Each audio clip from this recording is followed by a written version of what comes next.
Hi folks, I'm John Whidden and this is my friend Steve McLeod. We're coming to you from Halifax, Nova Scotia with This Sonic Obsession. We are going to have a special, actually three special This Sonic Obsessions. We're going to talk about the new Beatles film, Get Back. It's going to be streamed on Disney over the next 3 nights. And of course, we'll talk about later on tonight. We'll talk about the first part, and then Friday the second part, and then Saturday night we will talk about the third part.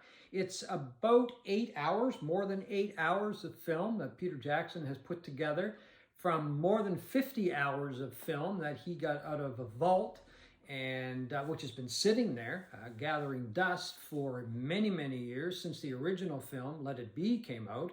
The original film of the Beatles in the studio when they were making the album Let It Be, and of course that famous concert on the top of Apple Records in London. So anyway, we are looking forward to it. We hope you are looking forward to hearing what we think about it. Steve?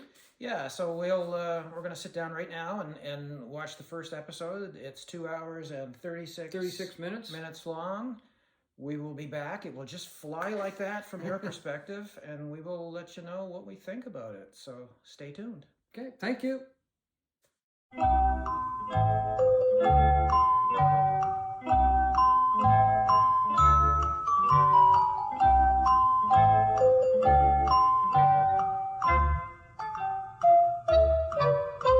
Okay, well, we'll do that. That comes later. So, just start off with the corny one. Yeah. Because, you know, the words aren't that good. So it was, I'm in love for the fan. Well, kids, we're back. That was a long journey, 2 hours and 36 minutes. It was great, but it felt at times like 5 hours. It felt like we were in the studio with these guys. I'm going to start with a spoiler alert. Okay, yes, good idea. I don't know if you can have a spoiler alert 50 years after the fact, but somebody who might be wanting to watch this and not know a thing, this is probably not the video for you. Anyway, what did you think, John? I thought it was extraordinary. I mean, I just love that whole process, watching this process develop of these guys, in this, not in the studio, they were in a film studio, not the recording studio, getting an idea, piecing it together as a song, maybe not having enough ideas. I really enjoyed watching the chemistry between them, and I also enjoyed watching the fact that in a lot of cases in this film, there wasn't any chemistry. There was some... Well, that's an understatement. Yeah, exactly. Well, I guess I'm trying to be kind, but yeah, there's some animosity in this between, I don't want to say all of them, but because Ringo seems to get along with everybody. Well, he's very quiet. Yeah, very quiet. Doesn't say a whole lot. But he's watching it. That's the thing that I found interesting. He's trying to soak it all up. But there's animosity between George and Paul. Paul and John, not so much between John and George. There's a little bit, because I think John and Paul kind of side with each other. I don't think that's going to surprise anybody. I didn't find John to be terribly aggressive in this at all. Like, in fact, when they're with the key moment when Paul and George are beginning to argue over how to play Get Back. John is very quiet, and he just sits there, and it's so against the character you have of this very outspoken, aggressive guy. Right. And for long periods, he's just sitting there, and then the final moment where George gets up and leaves the band,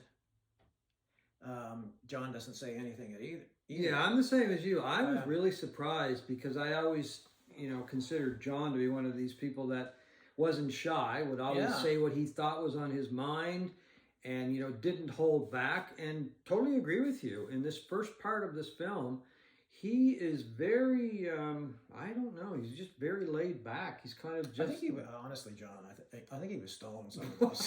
He had that look. Yes, I'm going to have to go along with you on that one as well. Yeah. It wasn't like he was trying to play peacemaker or anything like that. He was just...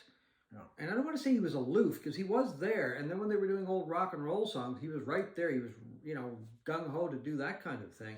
But when it came to doing new material and adding his 2 cents worth, he just kind of stepped back, didn't he? Yeah. I found the first hour of this thing to be very meandering, and the sessions, not the film. I kept thinking, how on earth are they going to accomplish anything? They're in this this sound stage in a large film studio where they've done all their other recordings their whole career at EMI Studios, Abbey Road. This weird environment with cameras everywhere, people watching, and it just did not seem the environment that would be conducive to creating great music. And it showed in those first few days. It was pretty terrible, I thought. I don't think they were used to that kind of environment. No, I mean, they would have been working in a small studio. Well, EMI was big, but not a soundstage. Not a soundstage like that. No. And they there was some concern earlier about a recording console and getting a recording machine. Yeah, so that was being addressed. Yeah. But I also think there were all these people hovering around. Yeah. Which very unnatural environment. The thing that people have said about Let It Be, the original movie, and those sessions, was the fact that Yoko was there, and she would have been very distracting, I think, people thought, to the band. And Although she was very quiet until the end. Oh, she was very quiet, but I would find some of these other people hovering around. Oh, I know. They look like they just came in from or working in a bank all day or something. They're very neatly dressed. They just look totally out of place. That would have distracted me. But the thing that really stuck out for me during the first part of this 3-part movie was McCartney. Oh, I mean, he was the guy. He was the maestro. He was the serious guy. Yeah, I mean, so many times they were fooling around and goofing around, and you'd hear Paul in the background. Well, I mean, the key scene for me was the Let It Be moment. Yeah, when somebody is showing John and Yoko drawings of the stage that they want to play this live show. Throughout this whole thing, they're talking about where they're going to do this live performance. So somebody is showing the art drawings to John and Yoko, and they're gabbing. And Ringo is talking to, I can't even remember who it was, the director maybe? he was talking to the director. And they're going, and the camera's following this, and all of a sudden you hear in the background these piano chords. Yeah. And you realize, wait a minute, that's Let It Be. Yeah. And Paul is oblivious to all this, working away in the background with the very beginnings. I mean, maybe he started it at home or something, but of the Let It Be. I'm watching this going, would you guys shut up and listen to this unbelievable... Yeah, the birth, what we think is the birth of an amazing song. Yeah. And they're talking about sketches for a stage that they don't even know where this stage will be. Yeah. They're talking about putting it in a Twickenham studio, but they don't know. And then eventually, the way Jackson put that passage together, he obviously, in hindsight, we recognize this is the beginnings of one of the greatest pop songs of all time. Yeah, yeah. And Jackson has that hindsight, and the film was really beautifully constructed at that point where he's showing Ringo talking to this guy and John and Yoko, and then they're talking, and then suddenly he starts showing McCartney sitting there playing and singing gibberish lyrics. I don't even think he had Mother Mary or anything at that point. No, he was just trying to... And you realize this is the moment that this brilliant song was written, and throughout this whole movie, he was the guy that was always doing something in the background while everybody was goofing off. Yeah, and he was the guy that was trying to bring them all together to try to come up with some material, or just even go through the material and that kind of thing. And George was resenting it. Yeah, he very much so. And of course, they get into a little discussion about guitar playing, which we won't spoil for everybody. But I found McCartney was just he was the maestro. He was the guy that was trying to pull it all together and coming up with the majority of the material. Not that I ever doubted that or didn't know. No, me. Well, I've often wondered about in the studio and the whole Lennon and McCartney thing, right? I mean, how much of a role did Lennon have? How much of a role did McCartney have?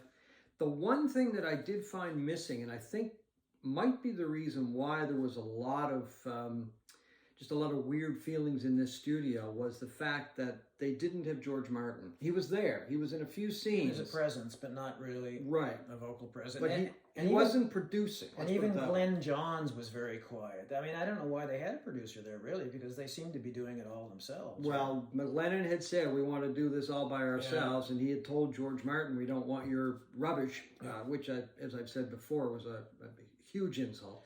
But I think that was the one thing why McCartney was kind of acting like George Martin, to try to bring it all together. And I think the other guys may have resented that. Whereas with Martin, you know, they would look at him perhaps as the father figure and give him more attention than McCartney. That's not to say this was a combative 2 hours and 36 minutes either. No, these not guys, at all. these guys were having a lot of fun at times, and it was kind of a surprise at the end when you see George starting to turn again, and then he just gets up and says, "I'm leaving the band. See you in the club, See you at the clubs, yeah. boys." And away he went. And away he went, because I mean, everything up to that point, other than the first sort of confrontation with Paul and then that one, had been pretty jovial, and you were seeing these guys having fun and goofing off.